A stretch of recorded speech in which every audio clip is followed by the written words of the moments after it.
Comment tirer un meilleur parti de l'utilisation des réseaux sociaux? Concernant l'éducation des enfants, les parents sont aujourd'hui nombreux, à l'ère du digital, à se poser cette question. C'est aussi la préoccupation de l'Église méthodiste Israël de la commune de Trècheville, qui a évoqué la problématique dans le cadre de ces traditionnelles semaines de l'excellence. Les réseaux sociaux, source de motivation ou frein à l'excellence.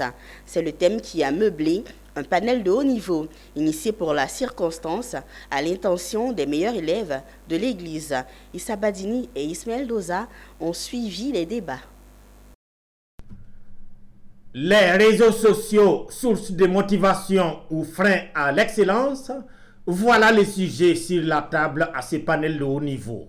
Une dissertation en somme, avec une thèse aussi importante que l'antithèse, voire la synthèse, tellement les réseaux sociaux renferment d'opportunités et de facteurs de nuisance. C'est du moins le sentiment de cet homme de Dieu parmi la palette des panélistes du jour. Les réseaux sociaux sont réellement un facteur qui bloque parfois même nos enfants à évoluer correctement parce que les réseaux sociaux peuvent être une source d'une maladie mentale. Les enfants sont devenus accros à ces choses et puis ils ont l'incapacité de lire les livres correctement, ils ont l'incapacité d'être en tout cas excellents dans leur travail, surtout intellectuel. On voit les enfants aujourd'hui être dans la solitude. Un frein, mieux l'enfer, mais aussi le paradis en fonction de l'utilisation qu'on en fait. Les réseaux sociaux, c'est tranché. Il y a le paradis et il y a l'enfer. Il y a les réseaux sociaux négatifs qui détruisent et il y a les réseaux sociaux positifs qui instruisent et qui permettent de construire un avenir meilleur. Un atelier au bénéfice de la jeunesse.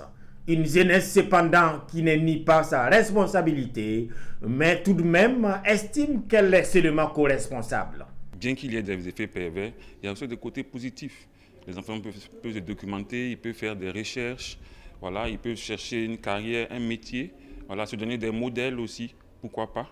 Mais il y a aussi des technologies qui permettent d'encadrer. C'est-à-dire il y a certains logiciels qui permettent de fixer certains horaires, par exemple de 8 heures par exemple, à 21 heures, à 22 heures, fixer le nombre de jours, les jours ouvrables, ainsi de suite. Bon, voilà, on peut les utiliser, mais on peut également physiquement retirer les appareils aux enfants. Par exemple, pendant les jours où ils vont à l'école, du lundi au vendredi, et puis leur donner juste le week-end. Je pense que les enfants d'aujourd'hui prennent exemple sur leurs parents. Le pasteur Malika a dit qu'il était parfois assis au salon avec sa famille et ils étaient sur leurs écrans, ils ne se parlaient pas, ils regardaient juste le téléphone.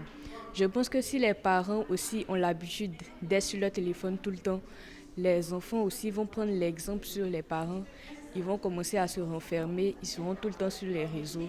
Cet atelier est l'œuvre de l'Église méthodiste Israël de Trècheville qui consacre depuis près de 15 ans une journée au départ et maintenant une semaine aux élèves excellents de l'Église, d'où l'appellation la semaine de l'excellence.